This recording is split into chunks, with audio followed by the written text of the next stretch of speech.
ദൈവത്തിൻ്റെ പൊന്നുനാമത്തിന് മഹത്വം ഉണ്ടായിരിക്കട്ടെ. ഒരു പ്രാർത്ഥനയോടെ ഈ രാത്രിയിൽ ശുശ്രൂഷ ആരംഭിക്കാം.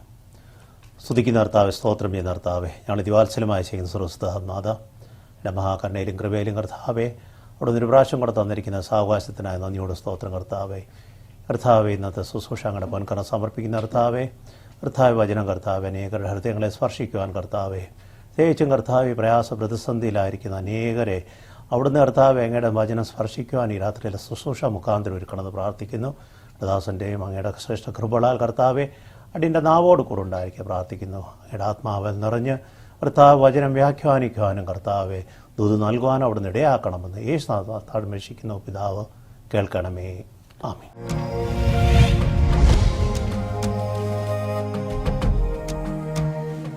ദൈവത്തിൻ്റെ പൊന്നുനാമത്തിന് മഹത്വം ഉണ്ടായിരിക്കട്ടെ.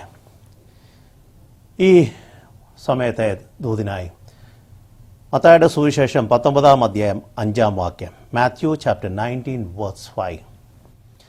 അത് നിമിത്തം മനുഷ്യൻ അപ്പനെയും അമ്മയും വിട്ടുപിരിഞ്ഞ് ഭാര്യയോട് പറ്റിച്ചേരും, ഇരുവരും ഒരു ശരീരമായി തീരും എന്ന് അരുളിച്ചെയ്തു. അത് നിമിത്തം മനുഷ്യൻ അപ്പനെയും അമ്മയും വിട്ടുപിരിഞ്ഞ് ഭാര്യയോട് പറ്റിച്ചേരും, ഇരുവരും ഒരു ശരീരമായി തീരുമെന്ന് അരുളിച്ചെയ്തു. For this reason, a man will leave his father and mother and be united to his wife, and the two will become one flesh. So they no longer are two, but one. ഇത് കർത്താവ് പറയുന്ന ഒരു കാര്യമാണ്. കർത്താവിനോട് വിവാഹമോചനത്തിനെ പറ്റി ചോദിക്കുമ്പോൾ കർത്താവിൻ്റെ ഒരു ഉത്തരമാണിത്.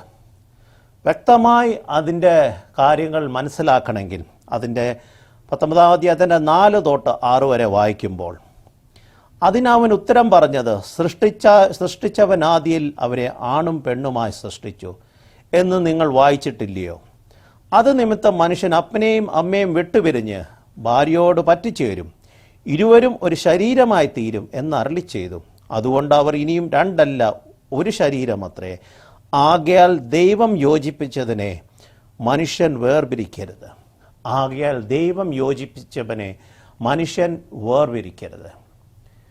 ഇന്നത്തെ ദാമ്പത്യ ജീവിതത്തിൽ, പ്രത്യേകിച്ചും ഈ കാലയളവിലെ ദാമ്പത്യ ജീവിതങ്ങളിൽ അനേകമായ മാനസിക സംഘർഷങ്ങളുടെ മധ്യത്തിലാണ് അനേകർ കടന്നുപോയിക്കൊണ്ടിരിക്കുന്നത്. ഒരു വിവാഹം നടത്തുമ്പോൾ, ദേവാലയത്തിൻ്റെ കൂദാശ കർമ്മങ്ങൾ കഴിയുമ്പോൾ അവിടെ സന്തുഷ്ടവും സമാധാനവും സന്തോഷത്തോടെ കടന്നു വരുന്ന അനേക ദമ്പതികൾ പലപ്പോഴും ചില ആഴ്ചകൾ കഴിയുമ്പോൾ ഒരു വിവാഹമോചനത്തിലേക്ക് കടന്നു പോകുന്ന അവസ്ഥകൾ കാണുന്നു. ചിലത് ദിവസങ്ങൾ മാത്രം, ചിലതോ വർഷങ്ങൾ കഴിഞ്ഞ് ആ അവസ്ഥയിലേക്ക് മാറുന്നു. എന്തുകൊണ്ടാണ് ഇന്നത്തെ ഈ സമൂഹത്തിൽ ഇത്രമാത്രം ഇപ്രകാരമുള്ള സംഘർഷം നിറഞ്ഞമായ ഒരു ദാമ്പത്തിക ജീവിതമെന്ന് നമ്മൾ മനസ്സിലാക്കണം. നമ്മളൊരു കാര്യം മനസ്സിലാക്കേണ്ടത്, ഈ ദാമ്പത്യ ജീവിതം ദൈവമാൽ നിശ്ചയിക്കപ്പെട്ട ഒരു കാര്യമാണ്. കാരണം ഇത് ഉൽപ്പത്തി പുസ്തകത്തിൽ തന്നെ അത് വ്യക്തമായി പറയുന്നുണ്ട്. ഉൽപ്പത്തിയുടെ 1:27-28 വായിക്കുമ്പോൾ, അങ്ങനെ ദൈവം തൻ്റെ സ്വരൂപത്തിൽ മനുഷ്യനെ സൃഷ്ടിച്ചു, ദൈവത്തിൻ്റെ സ്വരൂപത്തിൽ തന്നെ അവനെ സൃഷ്ടിച്ചു, ആണും പെണ്ണുമായി അവരെ സൃഷ്ടിച്ചു. ദൈവം അവരെ അനുഗ്രഹിച്ചു, നിങ്ങൾ സന്താന സമൃദ്ധിയുള്ളവരായി വർദ്ധിച്ചു പെരുകി ഭൂമിയെ അധീനമാക്കുവിൻ, സമുദ്രത്തിലെ മത്സ്യങ്ങളുടെ മേലും ആകാശത്തിലെ പർവ്വജാതികളുടെ മേലും ഭൂമിയിലും ചരിക്കുന്ന എല്ലാ ജീവജാലങ്ങളുടെ മേലും വാഴുവിൻ എന്ന് ദൈവം അവരോട് കൽപ്പിച്ചു. ഇതാദ്യം ദൈവം സൃഷ്ടിച്ച ആദാമിനോടും ഹവ്വായോടും പറയുന്ന കാര്യമാണ്. അതേ കാര്യം ഉൽപ്പത്തിയുടെ 2:18-24 വായിക്കുമ്പോൾ, അനന്തരം യഹോവയായ ദൈവം, മനുഷ്യൻ ഏകനായിരിക്കുന്നത് നല്ലതല്ല, ഞാൻ അവന് അനുയോജ്യമായ ഒരു തുണയെ സൃഷ്ടിക്കുമെന്ന് അരുളിച്ചെയ്തു. ഞാൻ അവന് അനുയോജ്യമായ ഒരു തുണയെ സൃഷ്ടിക്കുമെന്ന്. അതിൻ്റെ 24-ാം വാക്യം വായിക്കുമ്പോൾ, അതുകൊണ്ട് പുരുഷൻ അപ്പനെയും അമ്മയും വിട്ടുപിരിഞ്ഞ് ഭാര്യയോട് പറ്റിച്ചേരും, അവർ ഏക ശരീരമായി തീരും.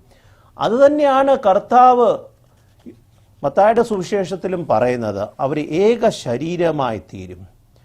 അപ്പോൾ ഒരു ദാമ്പത്യ ജീവിതം എന്ന് പറയുന്നത് രണ്ടു വ്യക്തിത്വമല്ല, പക്ഷേ ഏക ശരീരം. അപ്പോൾ ഏക ശരീരമായി തീരുമ്പോൾ അവരുടെ മനസ്സിലെ ചിന്തകളും അവരുടെ പ്രവർത്തനങ്ങളും ദൈവഹിതമായി തീരണം, ദൈവ ആലോചനമായി തീരണം. അപ്പോഴാണ് ദൈവം അതിൻ്റേതായ രീതിയിൽ മുൻപോട്ട് നയിക്കുവാൻ ഇടയാകുന്നത്. അപ്പോൾ ഒരു കുടുംബജീവിതം എന്ന് പറയുമ്പോൾ അവർ ഏകമായി തീരുന്ന ഒരവസ്ഥയാണ്. അപ്പോൾ എന്താണ് ഒരു ദാമ്പത്തിക ജീവിതത്തിൻ്റെ ആവശ്യമായ ചില ഘടകങ്ങൾ? എന്താണ് ഒരു ദാമ്പത്യ ജീവിതത്തിനെ കൂടുതൽ സഫലമാക്കുന്നത്, അല്ലെങ്കിൽ ദൈവഹിതപ്രകാരം ആ ദാമ്പത്യ ജീവിതം നയിക്കുവാൻ ഇടയാകുന്നത്? പലപ്പോഴും നമ്മുടെ ദാമ്പത്യ ജീവിതത്തിലെ ഏറ്റവും വലിയൊരു പരാജയം എന്ന് പറയുന്നത് സൗമ്യതയോട് കേൾക്കുവാൻ കഴിയാത്തൊരവസ്ഥ. അത് ഭാര്യയായാലും ഭർത്താവായാലും പലപ്പോഴും സംസാരിക്കുവാൻ തുടങ്ങുന്നതിന് മുൻപ് തന്നെ അത് മുൻനിശ്ചയ പോലെ ഒരു ഉത്തരത്തിലേക്കാണ് പലപ്പോഴും ദാമ്പത്യ ജീവിതത്തിൽ പരസ്പരം ഉളവാകുന്നൊരു പ്രതിസന്ധികൾ. അതുകൊണ്ട് വചനത്തിൽ പറയുന്നത്, യാക്കോബ്സ്ലിയുടെ 1:19 പറയുന്നത്, ജെയിംസ് 1:19, എൻ്റെ പ്രിയ സഹോദരന്മാരെ, നിങ്ങൾ ഇത് മനസ്സിലാക്കുവിൻ.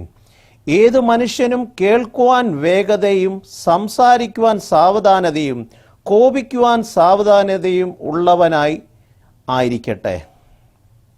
ഏതു മനുഷ്യനും കേൾക്കുവാൻ വേഗതയും സംസാരിക്കുവാൻ സാവധാനതയും കോപിക്കുവാൻ സാവധാനതയും ഉള്ളവൻ ആയിരിക്കട്ടെ. One of the biggest problems the people face in the married life is patience to listen. That's why there is a famous saying which says, most people do not listen with the intent to understand, they listen with the intent to reply. അനേകര് അത് മനസ്സിലാക്കുവാനുള്ള കേൾവിയിലല്ല ഇരിക്കുന്നത്, പക്ഷേ ഈ പറയുന്ന കാര്യത്തിന് എന്ത് ഞാൻ മറുപടി പറയുമെന്നുള്ള ചിന്തയിലാണ് ഇരിക്കുന്നത്. അതാണ് അവിടെ ഒരു പരാജയം സൃഷ്ടിക്കുന്നത്. പറയുന്ന കാര്യം ഗ്രഹിക്കുകയും മനസ്സിലാക്കുകയും ചെയ്തു കഴിഞ്ഞാൽ പലപ്പോഴും നമ്മൾ അതിന് പ്രതികരിക്കുന്നത് വ്യത്യസ്തമായ രീതിയിലായിരിക്കും. അതുകൊണ്ടാണ് മറ്റൊരു കാര്യം പറയുന്നത്, listen with curiosity, speak with honesty and act with integrity. ജിജ്ഞാസ അല്ലെങ്കിൽ അറിയുവാനുള്ള ആഗ്രഹത്തോടെ കേൾക്കുക, കളങ്കമില്ല അല്ലെങ്കിൽ സത്യസന്ധമായി അതിന് ഉത്തരം നൽകുക. അവസാനമായി പറയുന്നത്, ആത്മാർത്ഥമായി പ്രവർത്തിക്കുക. ഈ 3 കാര്യം ജീവിതത്തിൽ നമ്മൾ പ്രാവർത്തികമാക്കുവാൻ കഴിയുമെങ്കിൽ ദാമ്പത്തിക ജീവിതത്തിലെ അനേകമായ പ്രശ്നങ്ങൾക്ക് ഉത്തരം ലഭ്യമാകുവാൻ കഴിയും. കാരണം ഒരു പറയുന്ന കാര്യം മനസ്സിലാക്കുവാനും അതിനൊത്തവണ്ണം സത്യസന്ധതയോടെ പ്രതികരിക്കുവാനും പ്രവർത്തിക്കുവാനും കഴിയുമെങ്കിൽ നമ്മുടെ ജീവിതം ധന്യമാകും. അപ്പോൾ ദൈവഹിതപ്രകാരം നമ്മുടെ ജീവിതം നയിക്കുവാൻ ഇടയാകും.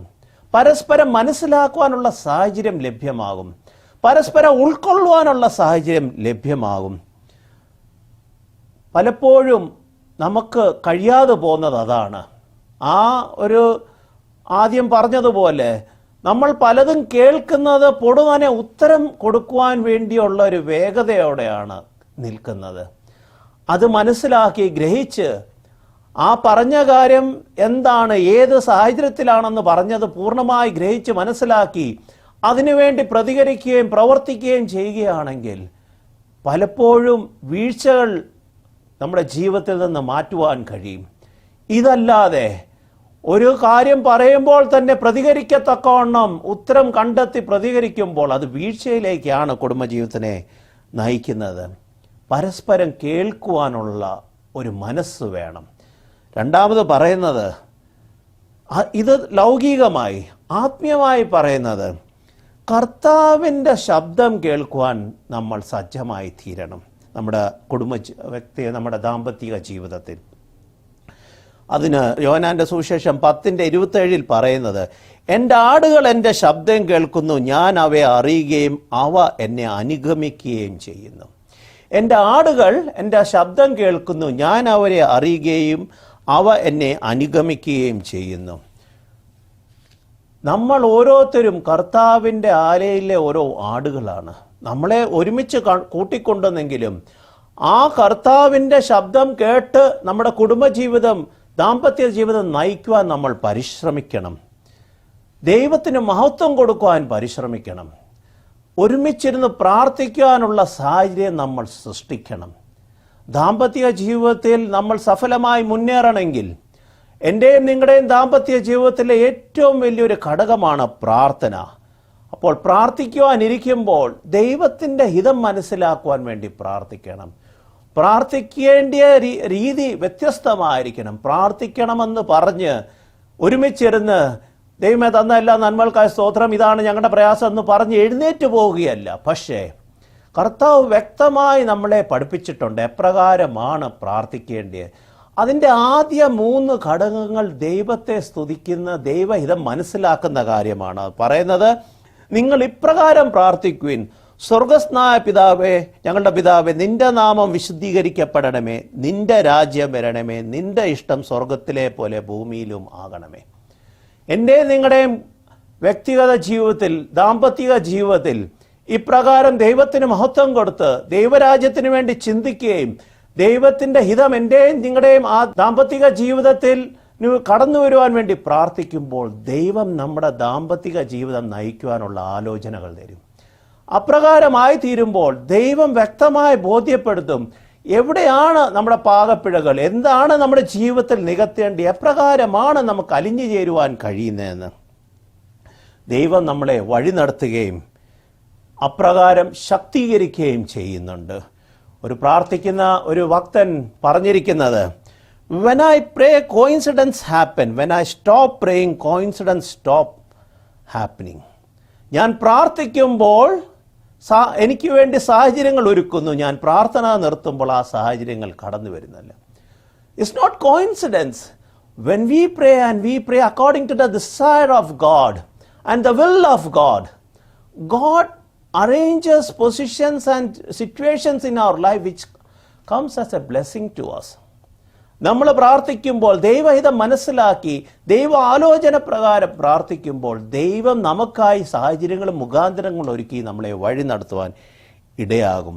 അപ്പോൾ ദൈവത്തിൻ്റെ ഹിതം മനസ്സിലാക്കി പ്രാർത്ഥിക്കുവാൻ നമ്മൾ ആദ്യം മനസ്സിലാക്കുക, പ്രവർത്തിക്കുക മാത്രമല്ല, ആ ശബ്ദം കേൾക്കുവാൻ വേണ്ടി നമ്മൾ കാതോർത്തിരിക്കണം. ഇന്നത്തെ കാലയളവിൽ പലപ്പോഴും കഴിയാതെ പോകുന്നത് നമുക്ക് ആ പ്രാർത്ഥനയില്ലാത്തതാ. അതുകൊണ്ടാണല്ലോ പറയുന്നത്, a family that prays together stays together.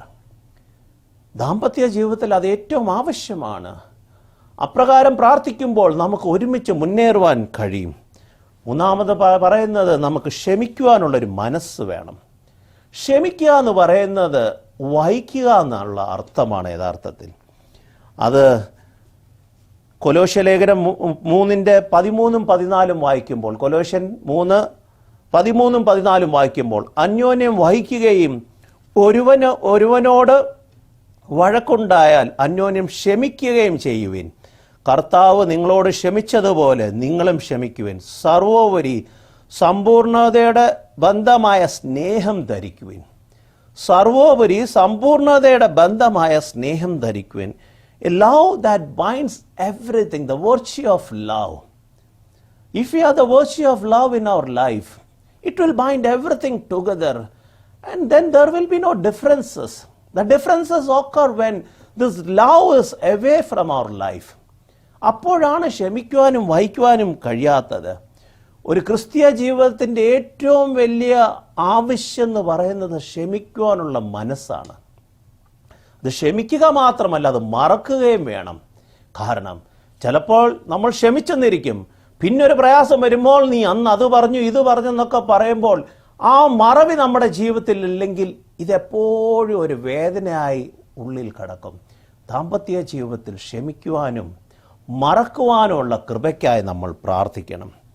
ഇന്നത്തെ ആധുനിക ലോകത്തിൽ പലപ്പോഴും കാണുവാൻ ഇടയാകുന്നത്, we show our love or gratitude through materialistic way only, and that is an expectation set in many of the modern couples life. They expect on certain days, oh, my husband should do this, my wife should do this. In an anniversary, the wife expects some expensive gift, the husband also expects something, birthday, all these days have become such a paramount importance in their life. Many a time they forget what are the actual importance or goals of their life. പലപ്പോഴും ഇപ്രകാരമുള്ള വാർഷികങ്ങൾ, വിവാഹ വാർഷികം, ജന്മദിനങ്ങൾ, അതിനാണ് കൂടുതൽ മുൻതൂക്കം നൽകുവാൻ പരിശ്രമിക്കുന്നത്. അത് ഇവരിൽ ആരെങ്കിലും ഒരാൾ ചിലപ്പോൾ മറന്നുപോയാൽ അതൊരു വിവാഹമോചനത്തിന് വല്ല എത്തിക്കുന്ന കാലയളവിലാണ് ഇന്ന് കടന്നു പോകുന്നത്. അതാണോ യഥാർത്ഥത്തിൽ ഒരു ദാമ്പത്യ ജീവിതത്തിൻ്റെ അടിത്തറ?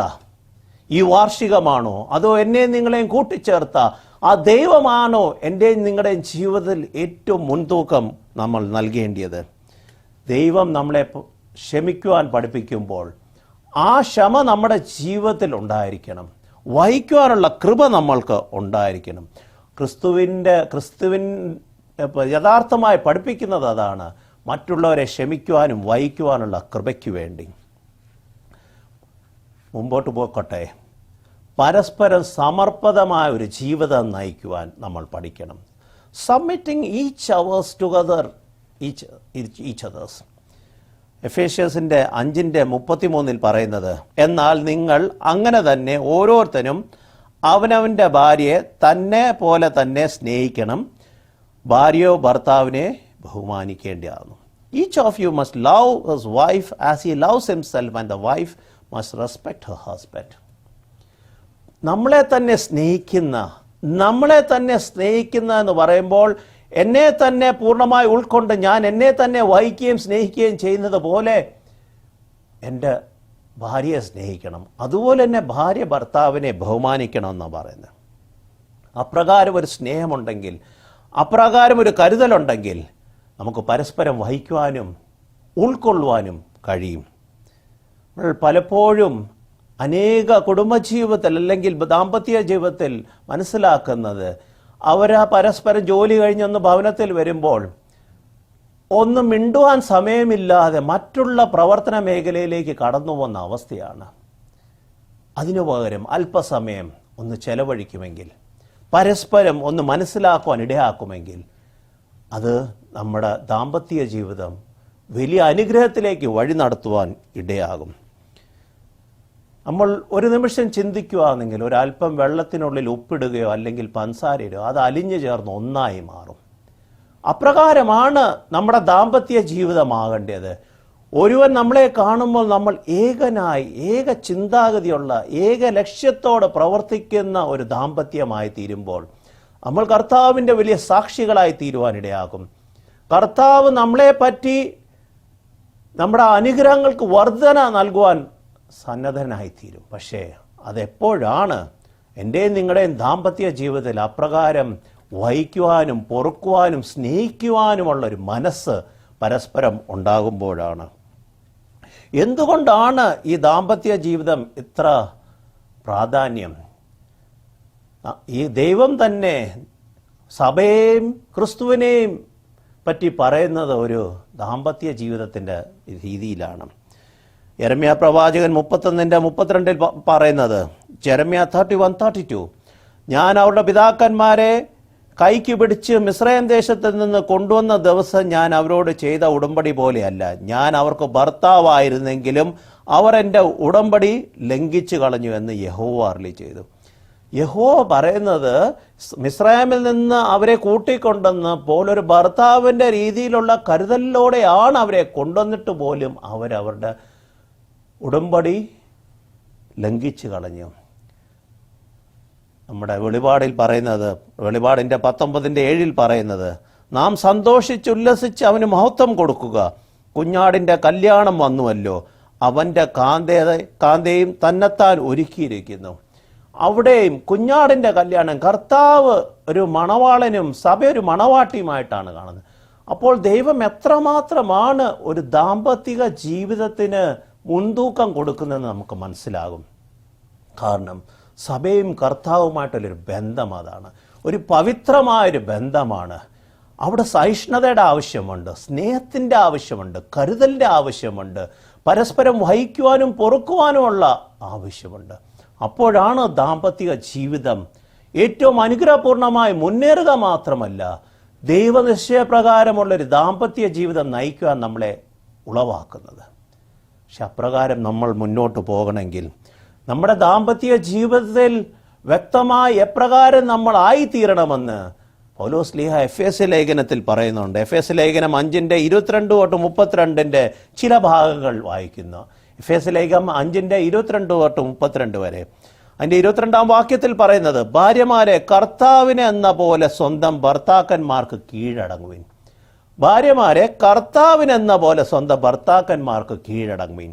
23-ൽ പറയുന്നത്, ക്രിസ്തു ശരീരത്തിൻ്റെ രക്ഷിതാവായ സഭയ്ക്ക് തലയാകുന്നത് പോലെ ഭർത്താവ് ഭാര്യയ്ക്ക് തലയാകുന്നു.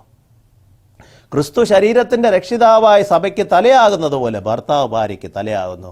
24-ൽ പറയുന്നത്, എന്നാൽ സഭ ക്രിസ്തുവിന് വേണ്ടി കീഴടങ്ങിയിരിക്കുന്നത് പോലെ ഭാര്യമാരും ഭർത്താക്കന്മാർക്ക് സകലത്തിലും കീഴടങ്ങിയിരിക്കണം. അതിൻ്റെ 25-ലോ, ഭർത്താക്കന്മാരെ ക്രിസ്തു സഭയെ സ്നേഹിക്കുകയും തന്നെ അവൾക്കായി നൽകുകയും ചെയ്തതുപോലെ നിങ്ങളുടെ ഭാര്യമാരെ സ്നേഹിക്കുവിൻ. എത്ര വ്യക്തമായാണ് ഒരു ദാമ്പത്തിക ജീവിതത്തിനെ പറ്റി പൗലോസ് ലീഹ എഫെസ്യ സഭയോട് പറയുന്നത്. അതിൻ്റെ 28-29 വായിക്കുമ്പോൾ, അതുപോലെ തന്നെ ഭർത്താക്കന്മാരും തങ്ങളുടെ ഭാര്യമാരെ സ്വന്തം ശരീരങ്ങൾ എന്ന പോലെ സ്നേഹിക്കേണ്ടതാകുന്നു. ഭാര്യമാരെ സ്നേഹിക്കുന്നവൻ തന്നെ ആകുന്നു സ്നേഹിക്കുന്നത്. ആരും ഒരിക്കലും തൻ്റെ ശരീരത്തെ വെറുക്കുന്നില്ലല്ലോ. ക്രിസ്തു സഭയെ എന്ന പോലെ അതിനെ പോറ്റി പുലർത്തുകയാണ് ചെയ്യുന്നത്. ക്രിസ്തു സഭയെ എന്ന പോലെ അതിനെ പോറ്റി പുലർത്തുകയാണ് ചെയ്യുന്നത്. അപ്പോൾ നമ്മുടെ ദാമ്പത്യ ജീവിതം എത്രമാത്രം ഇതിൽ അലിഞ്ഞു ചേരണമെന്ന് നമ്മൾക്ക് മനസ്സിലാക്കുവാൻ കഴിയും. പലപ്പോഴും നമ്മുടെ ദാമ്പത്യ ജീവിതത്തിൻ്റെ പരാജയങ്ങൾ എന്ന് പറയുമ്പോൾ കേൾക്കുവാനുള്ള മനസ്സ് അല്ലെങ്കിൽ സമയമിൽ കാണിക്കാതിരിക്കുക, മുൻവിധിയോടെ കാര്യങ്ങൾ കണ്ട് പ്രതികരിക്കുക, മുൻവിധിയോടെ ചിന്തകളിൽ ഓരോ സാഹചര്യങ്ങളിൽ പ്രതികരിക്കുക. എൻ്റെയും നിങ്ങളുടെയും ദാമ്പത്യ ജീവിതം ദൈവഹിതമാകണമെങ്കിൽ ദൈവം പറയുന്നത് പരസ്പരം മനസ്സിലാക്കുവാനുള്ള സാഹചര്യം വേണം, വഹിക്കുവാനുള്ള സാഹചര്യം വേണം, കേൾക്കുവാനുള്ളൊരു മനസ്സ് വേണം. കേൾക്കുവാനുള്ള മനസ്സുള്ളപ്പോൾ, അത് ഗ്രഹിക്കുവാനുള്ളൊരു മനസ്സുള്ളപ്പോൾ നമ്മുടെ പ്രതികരണങ്ങൾക്ക് മാറ്റം വരും, നമ്മുടെ പ്രവർത്തനങ്ങൾക്ക് മാറ്റം വരും. കുടുംബജീവിതം ധന്യതയിലേക്ക് നയിക്കുവാൻ ഇടയാകും. ഇപ്രകാരം ഒരു കുടുംബജീവിതം നയിക്കുമ്പോൾ, ദൈവ ആലോചന പ്രകാരം ഒരു കുടുംബജീവിതം നയിക്കുമ്പോൾ, ദൈവ ആലോചന പ്രകാരം നമ്മുടെ കുടുംബജീവിതത്തിൽ പ്രാർത്ഥനകൾ നമ്മൾ നയിക്കുമ്പോൾ, ഈ ദാമ്പത്യ ജീവിതത്തിന് ഒരു ബലം നൽകുവത്തക്കവണ്ണം നമ്മളെ ശക്തീകരിക്കാൻ കർത്താവ് തന്നെ കടന്നു വരും. പക്ഷെ അതെപ്പോഴാണ് നമ്മുടെ ദാമ്പത്യ ജീവിതത്തിൽ അപ്രകാരമുള്ളൊരു മാറ്റങ്ങൾ, അല്ലെങ്കിൽ നമ്മുടെ ദാമ്പത്യ ജീവിതം അപ്രകാരം ഒരു മേഖലയിലായിരിക്കുമ്പോഴാണ് നമ്മുടെ ദാമ്പത്യ ജീവിതം നമ്മൾ നോക്കുകയാണെങ്കിൽ അതിന് വ്യത്യസ്തമായ വർണ്ണങ്ങൾ കാണും, വ്യത്യസ്തമായ രുചികൾ കാണും. പക്ഷേ ആ രുചികളും വർണ്ണങ്ങളും ഒരുമിച്ചായി ചേർന്ന് മുന്നേറുമ്പോഴാണ്, ഇഴുകിച്ചേർന്ന് മുന്നേറുമ്പോഴാണ് അത് വ്യത്യസ്തമായ രീതിയിൽ നമ്മുടെ ദാമ്പത്യ ജീവിതത്തിനെ ബലപ്പെടുത്തുവാൻ ഇടയാക്കുന്നത്. സഭാപ്രസംഗിയിൽ ഇപ്രകാരം പറയുന്നുണ്ട്. സഭാപ്രസംഗി 4:12 ഇപ്രകാരം പറയുന്നുണ്ട്, ഒരുവനെ ആരെങ്കിലും ആക്രമിച്ചാൽ 2 പേർക്ക് അവനോട് എതിർത്ത് നിൽക്കാം, മുപ്പിരിച്ചരട് വേഗത്തിൽ പൊട്ടിപ്പോകുകയില്ല. മുപ്പിരിച്ചരട് വേഗത്തിൽ പൊട്ടിപ്പോകുകയില്ല. എന്താണ് ഈ മുപ്പിരിച്ചടവ്? എൻ്റെയും നിങ്ങളുടെയും ദാമ്പത്യ ജീവിതത്തിൽ ദൈവഹിതപ്രകാരം നമ്മളൊരു ദാമ്പത്യ ജീവിതം നയിക്കുകയാണെങ്കിൽ, ദൈവ ആലോചന പ്രകാരം ദൈവസന്നിധിയിൽ എല്ലാം സമർപ്പിച്ച് ആലോചിച്ച് നമ്മുടെ ദാമ്പത്യ ജീവിതം നയിക്കുകയാണെങ്കിൽ നമ്മുടെ മധ്യേ കർത്താവ് കടന്നു വരും. കർത്താവ് കടന്നു വരുമ്പോൾ ആ ദാമ്പത്യ ജീവിതത്തെ ബലപ്പെടുത്തുക മാത്രമല്ല, നമ്മളെ വഴി നടത്തത്തക്കോണം ആലോചനകൾ നൽകും. നമ്മുടെ ഓരോ പ്രവർത്തനങ്ങൾക്കും പ്രവൃത്തികൾക്കും നമ്മൾ എടുക്കുന്ന തീരുമാനങ്ങൾ ദൈവഹിതമായി മാറുവാനിടയാകും. പക്ഷേ അപ്രകാരമല്ലെങ്കിലും മൂന്നാമതൊരാൾ കടന്നു വരും. പക്ഷേ അതന്നേരം ഒരുമിച്ച് കൊണ്ടുപോകാനല്ല, നമ്മുടെ ദാമ്പത്യ ജീവിതത്തിനെ തകർക്കുവാനായിരിക്കും എന്ന് മനസ്സിലാക്കുക. ഈ രാത്രിയിൽ എന്നെ കേട്ട എൻ്റെ പ്രിയ സഹോദര സഹോദരി, എൻ്റെയും നിങ്ങളുടെയും ദാമ്പത്യ ജീവിതം അപ്രകാരമാണോ? ദൈവഹിതപ്രകാരമാണോ? ദൈവാലോചന പ്രകാരമാണോ എൻ്റെയും നിങ്ങളുടെയും ദാമ്പത്യ ജീവിതം മുന്നേറുന്നത്? അല്ലെങ്കിൽ ഈ രാത്രിയിൽ ഒന്ന് നമ്മളെ തന്നെ ശോധന ചെയ്യാം. ദൈവഹിതപ്രകാരം, ദൈവാലോചന പ്രകാരം പുതുക്കപ്പെട്ട അവസ്ഥയെ ദാമ്പത്യ ജീവിതം നയിക്കത്തക്കവണ്ണം ഈ രാത്രിയിൽ എന്നെ കേൾക്കുന്ന പ്രിയ സഹോദര സഹോദരി, നമുക്കൊരു തീരുമാനമെടുക്കാം, ഒരു സമർപ്പണം എടുക്കാം. ദൈവമേ, എൻ്റെ ജീവിതത്തിൽ ഈ പ്രകാരമുള്ള കുറവുകളും വീഴ്ചകളും വന്നിട്ടുണ്ട്, പരസ്പരം വഹിക്കുവാനോ മനസ്സിലാക്കുവാനോ കഴിഞ്ഞിട്ടില്ല. ആ കുറവ് ക്ഷമിക്കണമെന്ന് പ്രാർത്ഥിക്കുന്നു. ഈ വാക്കിലൂടെ ഇന്നത്തെ ദൂത് അവസാനിക്കുന്നു. നമുക്കൊരു വാക്ക് പ്രാർത്ഥിക്കാം. സ്തുതിക്കുന്ന കർത്താവേ, സ്തോത്രം ചെയ്യുന്ന കർത്താവേ, ഇട മഹാകരുണയിലും കൃപയിലും അങ്ങ് നൽകിയ വചനത്തിനായ സ്തോത്രം, നൽകിയ ദൂതിനായ സ്തോത്രം. അങ്ങ് വചനത്തിൽ കൂടെ അടിയങ്ങളെ മനസ്സിലാക്കി തന്നിരിക്കുന്ന ആ മർമ്മങ്ങളിൽ കൂടെ കർത്താവ് അടിയങ്ങളുടെ ദാമ്പത്യ ജീവിതം നയിക്കുവാൻ അവിടെ ഇടയാക്കണമെന്ന് പ്രാർത്ഥിക്കുന്നു. അടിയങ്ങളെ അതിനായി സജ്ജമാക്കണമെന്ന് പ്രാർത്ഥിക്കുന്നു. എവിടെയാണ് പോരായ്മകളെന്ന് മനസ്സിലാക്കി ആ പോരായ്മകൾ അതിജീവിച്ചുകൊണ്ട് അങ്ങയുടെ കൃപയിൽ നിന്ന് അങ്ങയുടെ ആലോചന പ്രകാരം കുടുംബജീവിതം നയിക്കുവാൻ, ദാമ്പത്യ ജീവിതം നയിക്കുവാൻ അങ്ങ് ഞങ്ങളുടെ മധ്യേ കടന്നു വന്ന് ഈ ദാമ്പത്യ ജീവിതത്തെ തകർക്കുവാൻ ഇടയാത്തവണ്ണം സദാ ഞങ്ങളെ കാത്തോളം പ്രാർത്ഥിക്കുന്ന കർത്താവേ, ഇത്രത്തോളം ഞങ്ങളെ വഴിനത്തെ കൃപകൾക്കായ സ്തോത്രം. എൻ്റെ കൃപയും സാന്നിധ്യത്തെ ഞങ്ങളെ ബലപ്പെടുത്തിയതിനായ സ്തോത്രം. ഈ വചനം കേട്ട എല്ലാ മക്കളുടെയും നിന്റെ കൃപകളെ നീ ബലപ്പെടുത്തണമെന്നും യേശുനാമത്തിൽ താഴ്മശിക്കുന്നു പിതാവ് കേൾക്കണമേ. ആമീൻ. ദൈവം നമ്മളെ അനുഗ്രഹിക്കട്ടെ.